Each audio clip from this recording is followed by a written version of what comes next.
چاہتا تھا کہ میں ایمان لے آؤں بشرطے کہ میرے سارے درباری سپہ سالار بھی ایمان لے آئیں۔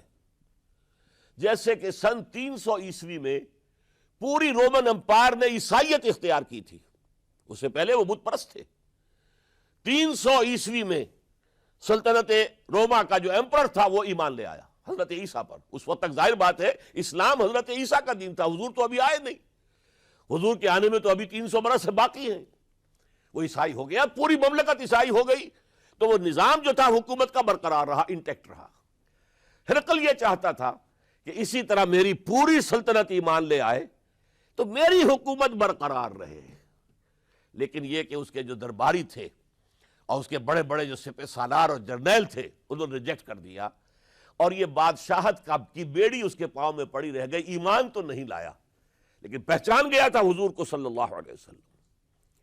اور اس سلطنت روما سے پھر آپ کو معلوم ہونا چاہیے کہ مسلمانوں نے اس کی 3 ٹانگوں میں سے 2 ٹانگیں توڑ دی، پورے شمالی افریقہ سے نکال باہر کیا، پورے مغربی ایشیا سے، یہ شام اور ترکی کا علاقہ اناطولیہ نکال دیا، اور اس کی سلطنت محدود رہ گئی یورپ کے اندر۔ تو یہ عظیم کام ہوئے ہیں حضرت عمر رضی اللہ تعالی عنہ کے عہد میں۔ اب سوچئے اس عظیم ریولوشن کا بھی کوئی کاؤنٹر ریولوشن ہونا چاہیے تھا کہ نہیں؟ ایرانی بڑے زبردست نیشنلسٹ لوگ تھے، نسل پرست، اپنی نسل پر فخر کرنے والے، ہماری روایات عظیم ہیں، ہم خسرو کے وارث ہیں۔ اور آپ کو معلوم ہے کہ آخری جو بادشاہ تھا رضا شاہ پہلوی، وہ چاہتا تھا کہ خسرو کے دور کی عظمت اور سطوت کو دوبارہ لے آئے۔ 2500 سالہ جشن اس نے منایا تھا، وہ چاہتا تھا وہی شان میری ہو جائے جو خسرو کی تھی۔ یہ جو ان کے اندر نیشنلزم تھا، جب ان کی سلطنت کے پرخچے اڑ گئے حضرت عمر رضی اللہ تعالیٰ عنہ کے ہاتھوں، تو ان کے دلوں میں حضرت عمر کی دشمنی، وہ خون کے پیاسے ہو گئے عمر کے رضی اللہ تعالیٰ عنہ۔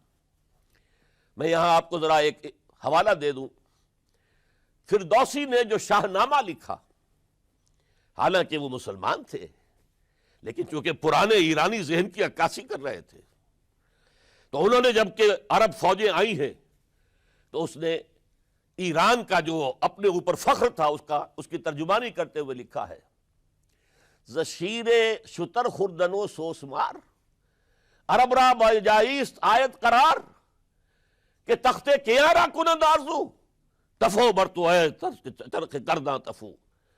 کہ یہ عرب اونٹنیوں کا دودھ پینے والے، گوہ کھانے والے، یہ گوہ ایک بڑی سی چھپکلی کا جیسا جانور ہوتا ہے جو صحرا کے اندر ہوتا ہے، اور وہ اپنا ایک گھر بنا کر رہتا ہے، اسے کھاتے تھے یہ۔ تو یہ گوہ کھانے والے، اونٹنیوں کا دودھ پینے والے عرب، آج ان کی یہ جرت، یہ جسارت، یہ ہمت کہ تخت کیاں کنند آرزو، کہ وہ آج آرزو کر رہے ہیں کہ کئے سلطنت کئے کا تخت جو ہے وہ ہمیں مل جائے۔ تفو برتو ہے چرخ گرداں تفو، تف ہے تجھ پر اے گردش کرنے والے آسمان، تف ہے تجھ پر۔ لہذا اب کاؤنٹر ریولوشنری موومنٹس آئی ہے، حضرت عمر کی شہادت اس کا نتیجہ ہے۔ ہرمزان ایک جرنیل تھا، اور اس کے جنگی جرائم اتنے شدید تھے ایرانی کے کہ واجب القتل تھا۔ وہ گرفتار ہو کر حضرت عمر کے سامنے پیش کیا گیا۔ حضرت عمر نے فرمایا یہ واجب القتل ہے، اس کی گردن اڑا دی جائے۔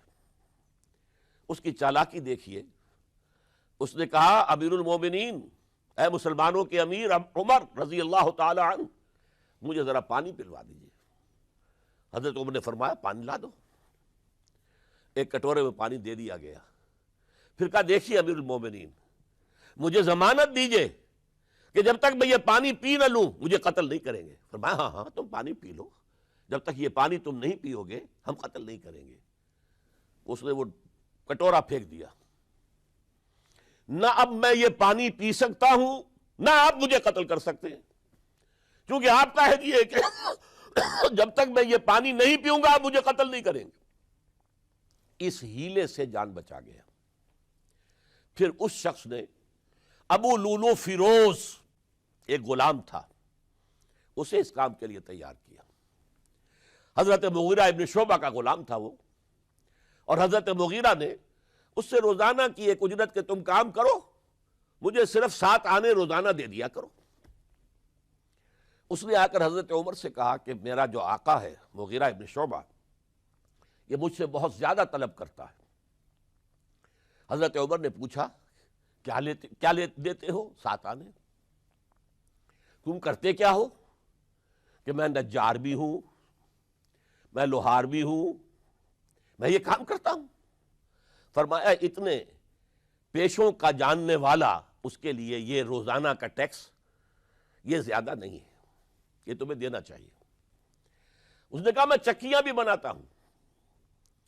حضرت عمر نے فرمایا پھر ایک چکی ذرا مجھے بھی بنا دینا۔ کہنے لگا آپ کے لیے تو میں ایسی چکی بناؤں گا کہ جس کی آواز دنیا بھر میں جائے گی۔ وہ شخص ہے، اور ہرمزان کی سازش کے تحت وہ ایرانی جسے بعد میں ایرانیوں نے کیا کہا، جس نے قتل کیا حضرت عمر فاروق کو، حضرت ابو لولو فیروز۔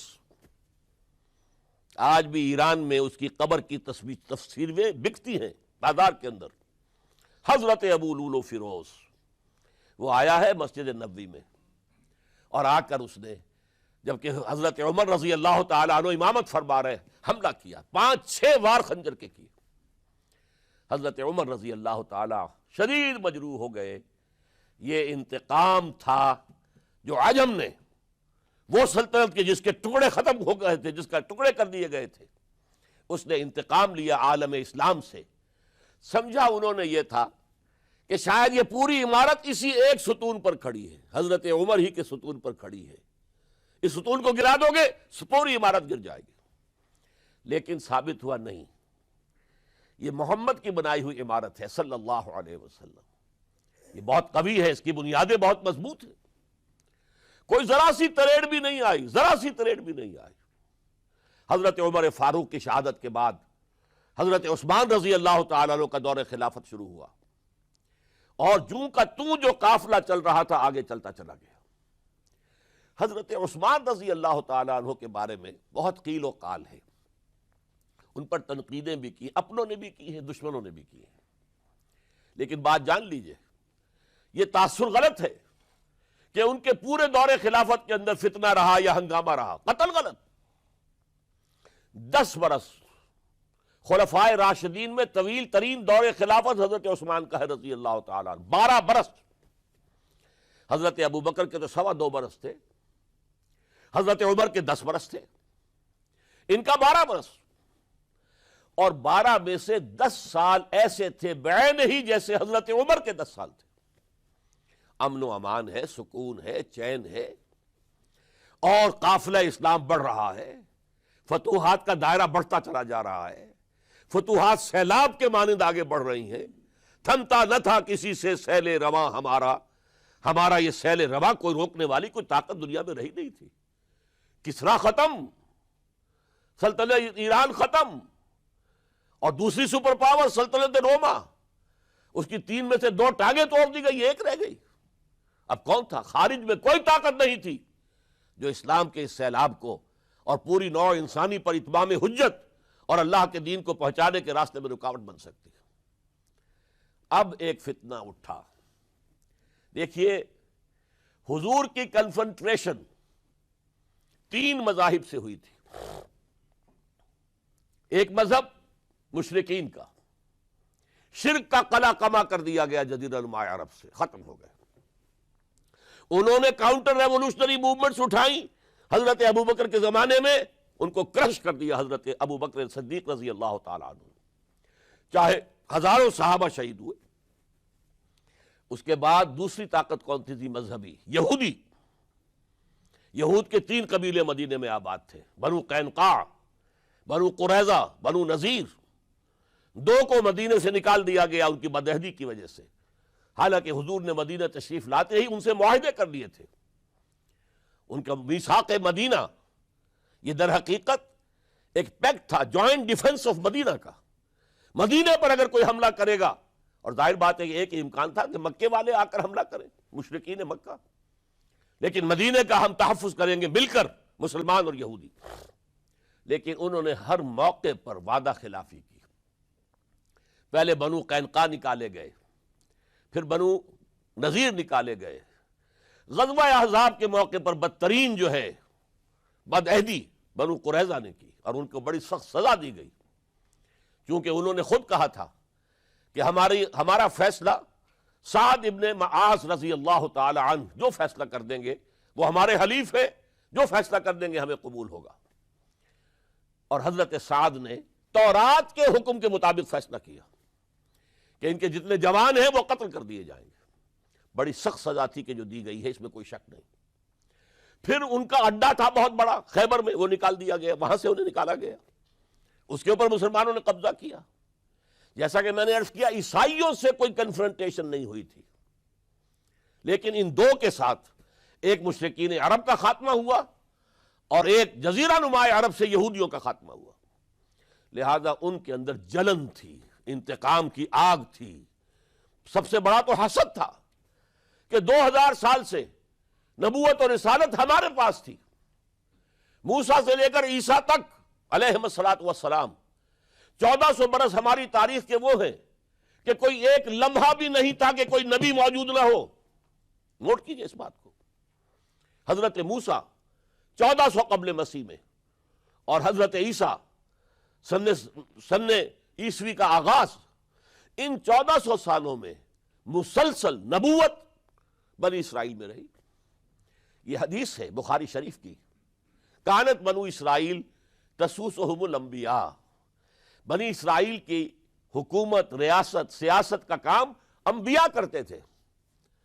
اذا ہلک نبی خلفہ نبی، جب بھی نبی کا انتقال ہوتا تھا ان کا خلیفہ دوسرا نبی ہوتا تھا۔ یہ چین ٹوٹی نہیں، 1400 برس آپ کو معلوم ہے۔ حضرت داؤد بادشاہ بھی ہے، خلیفہ بھی ہے، نبی بھی ہے۔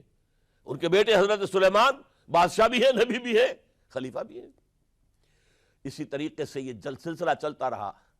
تورات انہیں دی گئی، انجیل انہیں دی گئی، زبور انہیں دی گئی، بے شمار صحیفے اور دوسرے چھوٹے نبیوں کو دیے گئے۔ لیکن پھر اللہ تعالیٰ نے نبی آخر الزماں کی حیثیت سے محمد الرسول اللہ کو چن لیا، جو اسرائیلی نہیں تھے، جو اسماعیلی تھے، حضرت ابراہیم کے بڑے صاحبزادے حضرت اسماعیل علیہ السلام کی اولاد میں سے۔ اس پر انہیں سخت رنج، حالانکہ وہ پہچانتے تھے حضور کو، ان کی کتابوں میں جو نشانیاں لکھی تھی وہ پوری حضور پر جو ہے متفق ہو رہی تھی۔ قرآن کہتا ہے یعرفونہ کما یعرفون ابناہم، وہ ایسے پہچانتے ہیں محمد کو صلی اللہ علیہ وسلم جیسے کہ اپنے بیٹوں کو پہچانتے، لیکن انہوں نے نہیں مانا۔ بدترین دشمن، حسد کی آگ میں جلنے والے، اور آج تک وہی معاملہ ہے۔ ان کی نیچر تبدیل نہیں ہوئی ہے۔ اب جو کچھ قیامت صغریٰ آنے والی ہے مڈل ایسٹ میں، عراق پر حملے کے بعد جو کچھ ہوگا، اس سب کی سازش کس نے کی ہے؟ یہود نے۔ یہ ساری اسرائیلی سازش ہے۔ بہرحال یہ علیحدہ بات ہو جائے گی۔ اب انتقام یہودیوں کا آیا۔ یہودیوں کو یہ معلوم تھا ہم تعداد میں اتنے کم ہیں اور ڈسپرسڈ ہیں۔ سن 70 عیسوی میں ایک رومن جنرل ٹائٹس، اس نے حملہ کر کے یروشلم بیت المقدس کی اینٹ سے اینٹ بجائی۔ 1,33,000 یہودی ایک دن میں قتل کیے، اور ان کا سیکنڈ ٹیمپل جو تھا، جو حضرت سلیمان نے بنایا تھا، معبد، عبادت گاہ، ہم تو اسے مسجد کہیں گے، مسجد اقصی، لیکن انہوں نے اسے کہا ہیکل، ٹیمپل۔ اس کو گرا دیا تھا نبوکڈنضر نے 587 عیسوی میں۔ دوبارہ انہوں نے بنایا، اسے ٹائٹس نے گرا دیا۔ وہ آج تک گرا پڑا ہوا ہے، آج تک۔ صرف ایک دیوار اس کی سلامت ہے، جسے وہ ویلنگ وال کہتے ہیں، وہاں جا کر ماتم کرتے ہیں، روتے ہیں، پیٹتے ہیں۔ اور اس کو اس وقت سے نکال دیا گیا یہودیوں کو، نکل جاؤ فلسطین سے، بھاگ جاؤ یہاں سے، دفع ہو جاؤ۔ لہٰذا وہ ڈسپرس ہو گئے، کوئی یورپ چلے گئے، کوئی روس چلے گئے، کوئی ہندوستان چلے گئے، کوئی افریقہ کے ممالک میں چلے گئے، کچھ ایران میں آ گئے۔ یہ سب، اس کو وہ کہتے ہیں ڈایاسپورا، ہمارا وہ دور جس میں ہم دنیا میں منتشر تھے۔ جب پوری دنیا میں منتشر تھے تو ظاہر بات ہے کسی فوجی مہم کے ذریعے سے مسلمانوں سے انتقام لینا ممکن نہیں تھا۔ لیکن انتقام لیا ایک ایسی سازش کے ذریعے سے، ایک ایسا فتنۃ الکبریٰ جو ہے برپا کیا ہے، جس کا کہ میں ابھی آپ سے اندازہ کرتا ہوں، جس کے نتیجے میں حضرت عثمان رضی اللہ تعالیٰ عنہ شہید ہوئے۔ اس کو یوں سمجھیے کہ حضور کے دور میں جن لوگوں نے شہادتیں پیش کی، انہوں نے اسلام کو قائم کرنے کے لیے شہادتیں دی۔ اب دور خلافت راشدہ میں جو شہادتیں پیش کی گئیں وہ اسلام کو قائم رکھنے کے لیے، جو عمارت بن گئی ہے اب گرنے نہ پائے، اسے دشمن گرا نہ دیں، اس ڈیفنس کے اندر، اس تحفظ کے اندر جانے دی، ہزاروں نے دی۔ چنانچہ ایک یہودی عبداللہ ابن سبا، یمن کا رہنے والا، اسلام کا لبادہ اوڑھ کر آتا ہے منافق بن کر، حالات کا جائزہ لیتا ہے، کہاں پانی مرتا ہے، کس طریقے سے میں ان میں انتشار پیدا کر سکتا ہوں، کس طریقے سے مسلمانوں کو آپس میں لڑا سکتا ہوں۔ اس نے آ کر، دیکھیے تاریخ کے اندر اس سے پہلے بھی ہوا تھا، حضرت عیسیٰ کے دین، اصل دین کو ختم کرنے والے سینٹ پال، جب تک حضرت مسیح دنیا میں تھے سینٹ پال بدترین دشمن تھا حضرت عیسیٰ کا، لیکن جب حضرت عیسیٰ کو اٹھا لیا گیا رفع سماوی کے بعد، وہ عیسائیت کا لبادہ اوڑھ کر آ گیا۔ مجھے عیسیٰ کی زیارت ہوئی ہے، میں ان پر ایمان لے آیا ہوں، اور اس کے بعد حضرت عیسیٰ کے دین کو ختم کر کے رکھ دیا، توحید کو تثلیث میں بدل دیا۔ اس سے بڑی تباہی کیا ہوگی؟ اور حضرت عیسیٰ کہہ کر گئے تھے کہ میں صرف بنی اسرائیل کے گھرانے کی کھوئی ہوئی بھیڑوں کی تلاش میں آیا ہوں۔ اس نے جنٹائلز، غیر یہودی جو ہے، ان کے اندر بھی اپنی دعوت و تبلیغ کا معاملہ شروع کیا۔ نمبر 3، حضرت عیسیٰ کہہ کر گئے تھے، دیکھنا یہ نہ سمجھنا کہ میرے آنے سے شریعت موسوی ختم ہو گئی ہے۔ Don't think I have come to destroy law, the mosaic law, حضرت موسیٰ کی شریعت لاگو رہے گی تم پر۔ سینٹ پال نے ساقط کر دیا۔ تو جدید عیسائیت، ڈاکٹر مائیکل ہارٹ، جس کا میں نے حوالہ دیا، دی 100 کا مصنف، وہ کہتا ہے کہ موجودہ عیسائیت کرسچینٹی نہیں ہے، پالزم ہے۔ یہ حضرت عیسیٰ کا دین نہیں ہے، یہ تو پال کا دین ہے۔ ایک شخص نے یہ کام کر دیا۔ اسی طرح کا ایک شخص آیا تھا، عبداللہ ابن سبا۔ اس نے سب سے پہلے تو دیکھا کہ اس معاشرے کے اندر قریش کے 2 گھرانوں کی بڑی پرانی چشمک ہے، بنو امیہ، بنی ہاشم، پرانی ان کے اندر قبائلی چشمک چلی آ رہی ہے۔ اسلام نے آ کر اسے دبا دیا۔ ختم نہیں ہوتی یہ چیزیں، نسل بعد نسل چلتی ہیں، اندر دبی رہتی ہیں۔ آگ بجھی ہوئی نہ جان، آگ دبی ہوئی سمجھ۔ اس نے جان لیا کہ یہ بہترین موقع ہے، اگر اس قبائلی عصبیت کو میں ہوا دے سکوں تو مسلمان منقسم ہو جائیں گے، ایک دوسرے کے ساتھ دست و گریبان ہو جائیں گے۔ اس نے آتے ہی کہنا شروع کیا، خلافت کا حق بنو ہاشم کا ہے، یہ عثمان، یہ بنو امیہ میں سے ہے، بنو امیہ کو کوئی حق نہیں ہے خلافت کا۔ 2 پہلے جو خلیفہ تھے، حضرت ابوبکر، حضرت عمر، وہ نہ ہاشمی تھے نہ اموی تھے۔ حضرت ابوبکر بنو تیم میں سے تھے، نہ ہاشمی نہ اموی۔ حضرت عمر بنو عدی میں سے تھے، نہ ہاشمی نہ اموی۔ حضرت عثمان تھے بنو امیہ میں سے۔ اب یہاں دکھتی ہوئی رگ کو اس نے چھیڑا۔ حضور ہاشمی تھے، بنو ہاشم کا حق ہے خلافت، عثمان غاصب ہے، معاذ اللہ، رضی اللہ تعالی عنہ۔ پچھلے دونوں بھی غاصب تھے، خلافت حق ہے بنو ہاشم کا۔ پھر حضرت علی کی شان میں، یہاں تک کہ یہ تو خدا حلول کیے ہوئے علی کے اندر، یہ گاڈ انکارنیٹ ہے، یہ خدا ہے۔ دیکھیے توحید بھی ختم کی، اس نے تثلیث بنائی تھی، اور حضرت عیسیٰ کو خدا کا بیٹا بنایا تھا، اس نے حضرت علی کو خدا بنا دیا۔ اور آپ کو معلوم ہونا چاہیے آج بھی نصیری شیعہ دنیا میں موجود ہیں جو حضرت علی کو خدا کہتے ہیں، دی گاڈ انکارنیٹ، کہ اللہ جو ہے حلول کر گیا تھا حضرت علی کے اندر رضی اللہ تعالیٰ عنہ، معاذ اللہ ثم معاذ اللہ ثم معاذ اللہ۔ پھر اس نے ایک طریقہ اختیار کیا، حضرت عثمان پر تنقیدیں شروع کی، حضرت عثمان کے گورنرز کے خلاف جھوٹے الزامات لگانے شروع کیے، اڈے بنا لیے بصرہ میں، کوفہ میں، مصر میں، اور وہاں بصرے میں کوفے کے امیر کے خلاف اس نے یہ کر دیا، اس نے یہ کر دیا، اس نے خیانت کی، اس نے فلاں کیا، بیت المال پہ ڈاکہ ڈالا. اور کوفے میں بصرہ کے امیر کے خلاف، شام میں دمشق میں مصر کے گورنر کے خلاف، اور مصر میں جا کر شام کے گورنر کے خلاف، اور ہر جگہ حضرت عثمان رضی اللہ تعالیٰ عنہ کے خلاف. اب آپ کو معلوم ہے اس دنیا میں تو اطلاعات بھی نہیں پہنچتی تھی آسانی سے. کئی کئی دن میں جا کر، کئی ہفتوں میں جا کر تو خط پہنچتے تھے. کوئی ٹیلی فون نہیں، کوئی تار نہیں، کوئی بے تار برقی نہیں، کچھ بھی تو نہیں، وائرلیس نہیں، کچھ نہیں. لہٰذا یہ فتنہ بڑھتا رہا بڑھتا رہا بڑھتا رہا بڑھتا رہا اندر ہی اندر. اور پھر ہر جگہ سے بلوائی، وہ جو سبائی کہنا چاہیے، وہ مدینے میں آ گئے، گھیرا کر لیا اور مطالبہ کیا کہ حضرت عثمان مستعفی ہو جائیں، خلافت چھوڑ دیں. حضرت عثمان نے کہا تمہارے کہنے سے میں نہیں چھوڑ سکتا. ان پر جب الزامات لگائے گئے انہوں نے ہر الزام کی صفائی پیش کر دی. اس صفائی کے پیش کرنے والوں میں سب سے بڑھ کر خود حضرت علی تھے رضی اللہ تعالی عنہ. مسجد نبوی میں آ کر انہوں نے ان بلوائیوں کو جمع کیا اور حضرت عثمان کے خلاف جو بھی الزام لگائے گئے تھے ان سب کی صفائی اور جواب دیا اس کا. لیکن بلوائی جو ہے اڑے ہوئے تھے. ادھر سے حضرت امیر معاویہ، وہ عامل تھے، گورنر تھے شام کے، انہیں اطلاع مل رہی ہے، وہ کہتے ہیں آپ ہمیں اجازت دیجئے ہم فوج لے کر آئیں اور ان کے ٹکڑے اڑا دیں. لاکھوں کی فوجیں تھی کھڑی ہوئی. حضرت عثمان کی مملکت کا آپ تصور کر سکتے ہیں؟ قرآن میں عظیم ترین حکمران کے نام سے کے حوالے سے نام آیا ذوالقرنین کا. ذوالقرنین کے خسرو یا سائرس، اس کی سلطنت سے کم 2 گنا بڑی سلطنت تھی جس پر حضرت عثمان رضی اللہ تعالی عنہ حکومت کر رہے تھے. مصر سے عمرو بن العاص کہہ رہے ہیں کہ آپ اجازت دیجئے میں فوج لے کر آؤں اور ان کا ٹکڑا کر دیا جائے، تکہ بوٹی کر دی جائے.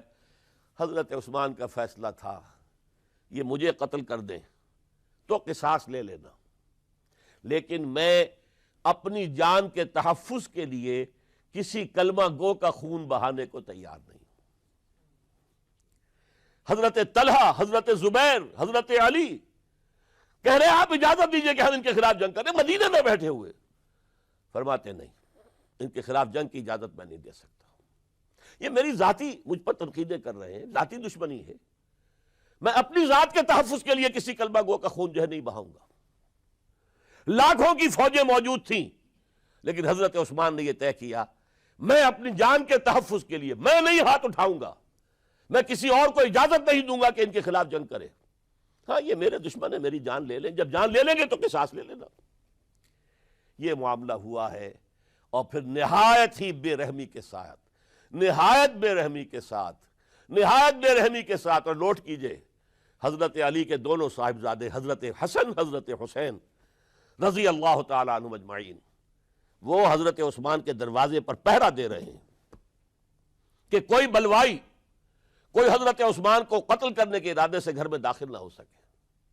وہ گھر کے پچھواڑے سے دیوار پھلانگ کر آئے ہیں اندر، اور حضرت عثمان جب قرآن پڑھ رہے تھے اس حالت میں انہیں شہید کیا ہے. ان کی بیوی نائلہ نے ہاتھ آگے کیا ہے روکنے کے لیے تو ان کی انگلیاں کٹ گئیں، اور انگلیوں کا خون جو ہے اس مصحف پر، قرآن مجید میں اس صفحے کے اوپر حضرت عثمان کے خون کے دھبے لگ گئے. یہ حالات ہوئے حضرت عثمان کی شہادت کے کہ انہوں نے چاہا وہ نظام قائم رہے. یہودیوں کا انتقام، یہودیوں کی سازش، اور ایسی سازش ہے کہ جس کے نتیجے میں اس کو کہا گیا الفتنۃ الکبریٰ، عظیم ترین سانحہ، عظیم ترین فتنہ.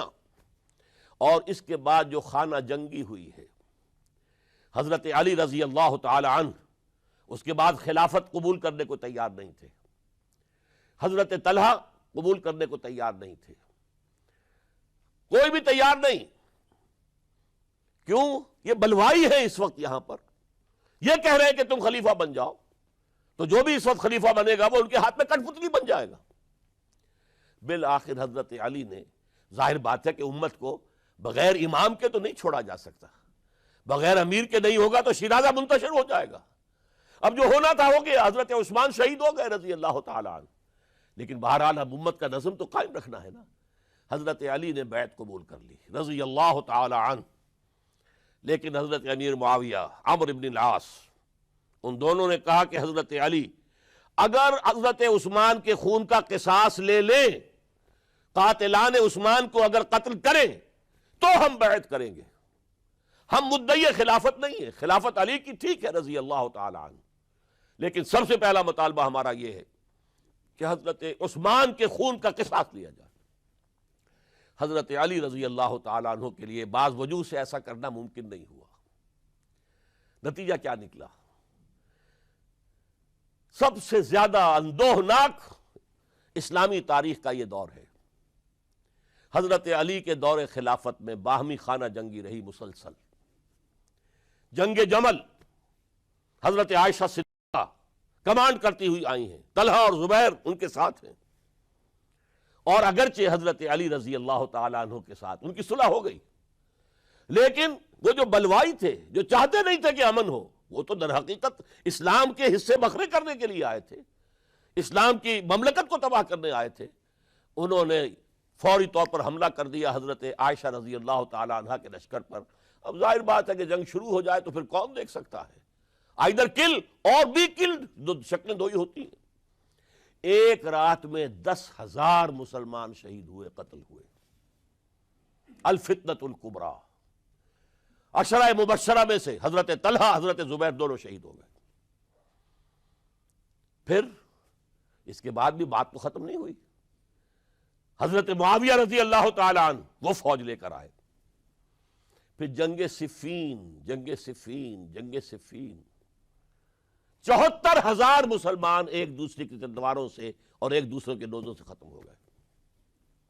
ذرا اندازہ کیجئے، 1,00,000 کے قریب مسلمان ختم ہو گیا۔ نہ یہودی کو کچھ کرنے کی ضرورت پیش آئی، نہ کسی اور کو کوئی حملہ کرنے کی ضرورت پیش آئی، آپس میں خانہ جنگی۔ 4.5 برس حضرت علی رضی اللہ تعالی عنہ ان کا دور خلافت ہے، پورا کا پورا باہمی خانہ جنگی کی نظر ہو گیا۔ اس میں حضرت علی پر معاذ اللہ کوئی الزام نہیں، رضی اللہ تعالی عنہ وکرم اللہ وجہہ، وہ امام حق تھے، لیکن یہ ہے کہ ان کا بے بس ہو گئے تھے، لاچار ہو گئے تھے، حالات پر کنٹرول نہیں ہو رہا۔ اسی جنگ صفین کے اندر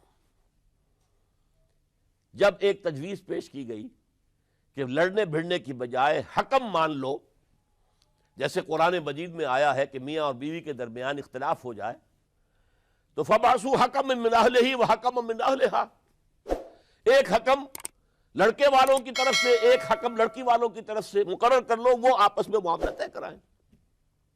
لہذا تحکیم کی تجویز کی گئی۔ حضرت علی نے یہ تجویز پیش کی گئی عمرو بن العاص رضی اللہ تعالیٰ عنہ کی طرف سے، جو حضرت معاویہ کے ساتھی تھے۔ حضرت علی اس تحکیم کو قبول نہیں کرنا چاہتے تھے، جانتے تھے کہ یہ ایک چال ہے جس میں آ رہا ہوں، لیکن بالآخر آپ نے وہ قبول کر لیا۔ اچھا بھائی، ابو موسیٰ اشعری ہماری طرف سے، عمرو بن العاص معاویہ کی طرف سے، یہ 2 حکم ہیں۔ اس موقع پر اب تحکیم کیا ہوئی، کیا اس کی شرائط تھیں، کیا میں اس میں نہیں جانا چاہتا، اس وقت میں تاریخ نہیں بیان کر رہا، بلکہ مجھے اب چوتھے خلیفہ حضرت علی کی شہادت کا پس منظر بیان کرنا ہے۔ اور ہزاروں شہادتیں ہو رہی ہیں، لیکن اس دور کی شہادتوں میں سب سے چوٹی پر حضرت عمر کی شہادت، حضرت عثمان کی شہادت، حضرت علی کی شہادت رضی اللہ تعالی عنہم اجمعین۔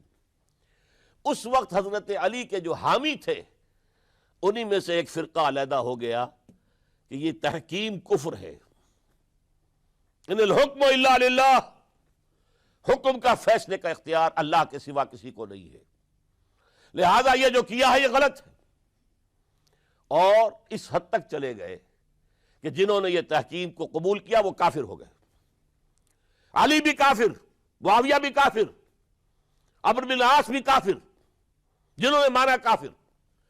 یہ لوگ کہلاتے خوارج تھے، یہ حضرت علی کی فوج میں شامل، حضرت علی کے حامی تھے، حضرت علی کی جماعت میں سے تھے، لیکن بس ایک غلطی، جذبات کے اندر آ کر، غصے کے اندر آ کر اس درجے، اور وہ حضرت علی سے علیحدہ ہو گئے۔ اس کے بعد انہوں نے اپنی ایک کانفرنس کی، ایک جنگ بھی ہوئی، پھر حضرت علی کو ان کے خلاف جنگ کرنی پڑی، وہ جنگ نہروان کہلاتی ہے، جن میں کہ ان خوارج کو حضرت علی نے بہت بڑی شکست دی۔ پھر انہوں نے کانفرنس کی آپس میں بیٹھ کر کہ علی کو یا معاویہ کو فوجی شکست دینا تو ہمارے لیے ممکن نہیں، ایسے کرو کہ ان تینوں کو قتل کر دو، علی کو بھی قتل کر دو رضی اللہ تعالی عنہ، معاویہ کو بھی قتل کر دو رضی اللہ تعالی عنہ، عمرو بن العاص کو بھی قتل کر دو تاکہ اس کے بعد مسلمان اپنا کوئی خلیفہ چن لیں گے۔ رمضان سن 40 ہجری اس کا ایک دن معین کر لیا، ایک ہی دن یہ تینوں جو ہے، عبد الرحمن ابن ملجم آئے گا مدینے کے اندر، کوفے کے اندر، حضرت علی نے صدر مقام کوفہ بنا لیا تھا، اور فجر کی نماز میں حضرت علی پر حملہ کرے گا۔ ایک دوسرا شخص عمرو بن العاص پر جا کر حملہ کرے گا اسی دن اسی وقت۔ ایک تیسرا شخص وہ امیر معاویہ کے اوپر حملہ کرے گا۔ عمرو بن العاص اس روز مسجد میں آئے ہی نہیں، ان کی جگہ کوئی اور شخص جو نماز پڑھا رہے تھے وہ شہید کر دیے گئے۔ حضرت معاویہ پر جو حملہ ہوا وہ اوچھا پڑا وار، وہ جلدی تندرست ہو گئے۔ حضرت علی ابھی وہ گھر سے نکل کر مسجد کی طرف جا رہے تھے، ابن ملجم نے ایک اور ساتھی اپنے ساتھ لے کر حملے کیے ہیں، شدید زخمی کر دیا۔ حضرت علی نے آواز دی، کچھ لوگ آئے، ایک ساتھی تو دوڑ گیا اور ابن ملجم جو ہے وہ پکڑ لیا گیا۔ پھر کسی اور نے نماز پڑھائی، اور حضرت علی رضی اللہ تعالی عنہ نے وصیت کر دی کہ اگر میرا انتقال ہو جائے تو اس ابن ملجم سے قصاص لے لینا، نہ ہو تو پھر میں خود اس کا فیصلہ کروں گا۔ لیکن حضرت علی رضی اللہ تعالی عنہ بھی شہید ہو گئے۔ یہ شہادتیں میں نے کس کیٹیگری میں ڈالی ہیں، ہسٹوریکل بیک گراؤنڈ کیا ہے اس کو سمجھیے۔ ایک شہادتیں وہ تھیں جو دور نبوی میں ہوئی اللہ کے دین کو قائم کرنے کے لیے۔ سورہ شورى کی آیت ہے، شرع لکم من الدین ما وصى به نوحا والذی اوحینا الیک وما اوحینا به ابراہیم وموسیٰ وعیسیٰ ان اقیموا الدین، دین کو قائم کرو۔ اور میں اس کا ترجمہ کیا کرتا ہوں وضاحت کرتے ہوئے، دین قائم نہیں ہے تو قائم کرو، قائم ہے تو قائم رکھو۔ اس کو گرانے کے لیے شیطانی قوتیں تو پورا زور لگائیں گی۔ ستیزہ کار رہا ہے ازل سے تا امروز، چراغ مصطفی سے شرار بولا بھی۔ ابلیس لعین کو تو پسند نہیں کہ اسلامی نظام دنیا میں قائم ہو، وہ تو نوع انسانی کا دشمن ہے، ازلی دشمن، پیدائشی دشمن۔ لہذا اب وہ جو خیمہ کھڑا ہوا ہے شامیانہ، اسے مضبوط رکھو۔ آندھی اگر چل رہی ہے تو اس کے بانس پکڑو، اس کی رسیاں مضبوط کرو۔ یہ ہے دین کو قائم رکھنا۔ یہ دور جو میں نے گنوایا ہے یہ اس دین کو قائم رکھنے کے لیے، اور اس پر جو خارجی حملے ہو رہے تھے ان حملوں کا سد باب کرنے کے لیے یہ بیش قیمت شہادتیں پیش کی گئی ہیں، ہزاروں صحابہ کی جانیں گئی ہیں، اور 3 خلفائے راشدین شہید کیے گئے۔ لیکن یہ بات نوٹ کر لیجئے، اس کا نتیجہ کیا نکلا؟ وہ جو ہمارا سیلاب جا رہا تھا عالمی سطح پر، محمد کے دین کو آگے سے آگے پہنچاؤ، جو حضور خطبہ حجۃ الوداع میں کہہ کر گئے تھے، میں نے تم پر حجت قائم کر دی، اب تمہیں حجت قائم کرنی ہے پوری نوع انسانی پر۔ لہذا فَلْيُبَلِّغِ الشَّاهِدُ الْغَائِبَ، اب جو بھی یہاں موجود ہیں ان کا فرض ہے کہ پہنچائیں ان کو جو یہاں موجود نہیں ہے۔ یہ اسی کے لیے تو یہ فوجیں نکلی تھیں، اللہ کے دین کو قائم کرنے کے لیے، ورنہ شہادت ہے مطلوب و مقصود مومن، نہ مال غنیمت نہ کشور کشائی۔ یہ ابو بکر ہوں، عثمان ہوں، علی ہوں، عمر ہوں، یہ تو درویش تھے، انہوں نے کوئی محل نہیں بنائے، چٹائیوں پر بیٹھتے تھے، پیون لگے ہوئے کپڑے پہنتے تھے، ان کی خوراک عام مسلمان سے زیادہ بہتر نہیں تھی بلکہ ان سے کمتر رہتی تھی، ادنا درجے کے مسلمان تھے۔ لیکن یہ ہے کہ یہ جو سیلاب جا رہا تھا اسلام کا، انٹرنل سیبوٹاج کے ذریعے سے اس کے اندر طاقت جو تھی وہ روک دی گئی۔ آپ دیکھتے ہیں، سنتے ہوں گے، اگر کوئی انکلائن ہو، چڑھائی ہو، اور ٹرک جو ہے لوڈڈ ہے، چل رہا ہے، زور لگا لگا کے انجن جو ہے گوں گوں گوں کر کے چل رہا ہے، اگر خدا نہ خواستہ انجن بند ہو جائے ایک دفعہ، اسے کہتے ہیں موشن ٹوٹ گیا۔ اب یہ ڈرائیور جانتا اس کی جان پر بن گئی، اب اس کو دوبارہ سٹارٹ کرنا آسان کام نہیں ہے۔ تو اسلامی سیلاب کا کہ جس کے بارے میں کیفیت یہ تھی کہ تھمتا نہ تھا کسی سے سیل رواں ہمارا. ہمارا سیل رواں روکنے والا کون رہ گیا تھا؟ سلطنت کسریٰ ختم ہو چکی تھی، سلطنت روما کی دو ٹانگیں ٹوٹ چکی تھی. اس کو روکا ہے یہودی سازش نے انٹرنل سیبوٹاج کے ذریعے. 1,00,000 مسلمان تو ایک دوسرے کی تلواروں سے ہی مارے گئے. خلافت راشدہ کا یہ نظام یہ پھر ایک سیڑھی نیچے اتر گیا. اس کے بعد دور بنو امیہ شروع ہوا ہے. عارضی سا حصہ یہ ہے کہ حضرت علی سے کہا گیا کہ ہم آپ کے بیٹے حضرت حسن کے ہاتھ پر بیعت کر لیں. آپ نے فرمایا نہ میں تمہیں روکتا ہوں نہ تمہیں حکم دیتا ہوں، یہ تمہارا معاملہ ہے. بہرحال لوگوں نے حضرت حسن کے ہاتھ پر بیعت کر لی. اب حضرت معاویہ کا اور حضرت حسن کا معاملہ شروع ہوا. حضرت حسن نکلے 50,000 کی فوج لے کر، اس وقت سے بہت بڑی فوج لے کر امیر معاویہ آئے. لیکن حضرت حسن رضی اللہ تعالیٰ نواسہ رسول، اور ان کے بارے میں یہ کہا جاتا ہے کہ حضور سے بہت مشابہ تھے، بہت مشابہ تھے مزاج میں اور شکل و صورت میں. اور کہتے ہیں کہ یہ اوپر کا حصہ جو ہے اس میں بہت مشابہت تھی حضور میں اور حضرت حسن میں. اور حضرت حسن کے بارے میں حضور نے ان کے بچپن میں فرمایا تھا میرا یہ بیٹا مسلمانوں کے دو گروہوں کے مابین صلح کرائے گا. اور وہی معاملہ ہوا. حضرت حسن نے جب دیکھا کہ یہ خون ریزی کب تک چلے گی، انہوں نے صلح کی پیشکش کی حضرت امیر معاویہ کو. امیر معاویہ نے سادہ کاغذ بھیج دیا کہ جو چاہے شرطیں آپ لکھ دیں میں مانتا ہوں.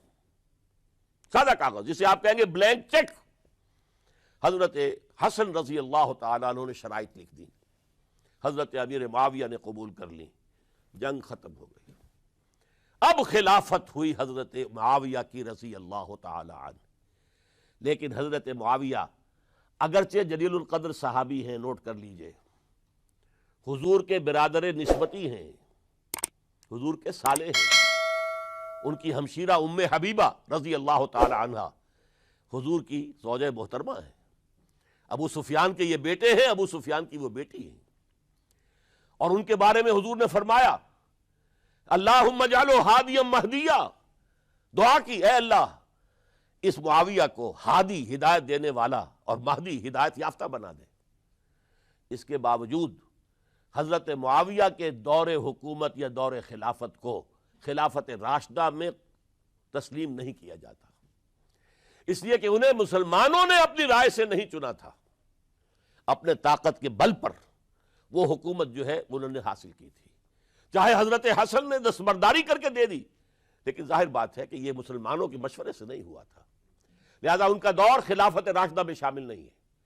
خلافت راشدہ ابو بکر، عمر، عثمان، علی اور مزید شامل کرنا ہو تو 6 مہینے حضرت حسن کے رضی اللہ تعالیٰ عنہ. وہ بھی طاقت کے بل پر نہیں آئے تھے، مسلمانوں نے انہیں چنا تھا. یہ 30 برس بنتے ہیں، اور یہ 30 برس کی خلافت راشدہ کی داستان ہے جو میں نے آج آپ کے سامنے رکھی. اور اس دوران جن مسلمانوں نے اس نظام کو قائم رکھنے کے لیے جانیں دی ہیں، میں نے ان کی شہادت کا تذکرہ کیا. اقول قولی ھذا واستغفر اللہ لی ولکم ولسائر المسلمین والمسلمات.